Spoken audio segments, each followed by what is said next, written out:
ادریس علیہ السلام کا ذکر قرآن مجید میں۔ حضرت ادریس علیہ السلام کا ذکر قرآن میں صرف 2 جگہ آیا ہے، سورہ مریم میں اور سورہ انبیاء میں۔ اور یاد کرو، قرآن میں ادریس کو بلا شبہ وہ سچے نبی تھے اور بلند کیا ہے ہم نے ان کا مقام۔ اور اسماعیل اور ادریس اور ذوالکفل، ان میں سے ہر ایک تھا صبر کرنے والا۔ نام، نسب اور زمانہ۔ حضرت ادریس علیہ السلام کے نام، نسب اور زمانے کے بارے میں تاریخ لکھنے والوں کا سخت اختلاف ہے، اور تمام اختلافی وجہوں کو سامنے رکھنے کے بعد بھی کوئی آخری یا ترجیح دینے والی رائے قائم نہیں کی جا سکتی۔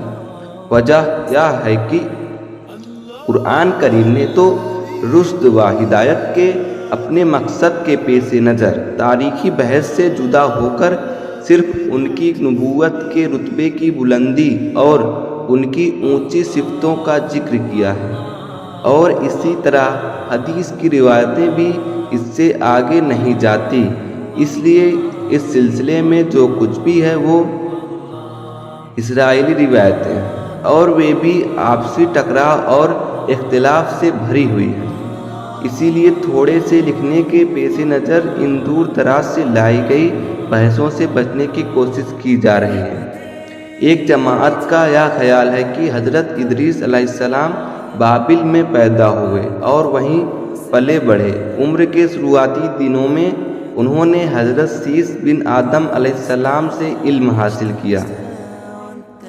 بہرحال جب ادریس علیہ السلام خود سے سوچنے سمجھنے وی عمر کو پہنچے تو اللہ نے ان کو نبوت سے سرفراز فرمایا۔ تب انہوں نے شریروں، بدماشوں اور فسادیوں کے لیے راہ ہدایت کی تبلیغ شروع کی، پر فسادیوں نے ان کی ایک بات نہ سنی اور حضرت آدم و سیس علیہ السلام کی شریعت کے مخالف ہی رہے۔ البتہ ایک چھوٹی سی جماعت ضرور مسلمان ہو گئی۔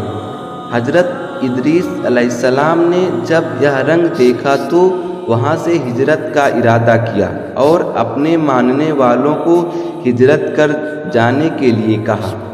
ادریس علیہ السلام کی پیروی کرنے والوں نے جب یہ سنا تو ان کو وطن کا چھوڑنا بہت گنج گزرا اور کہنے لگے کہ بابل جیسا وطن ہم کو کہاں نصیب ہو سکتا ہے۔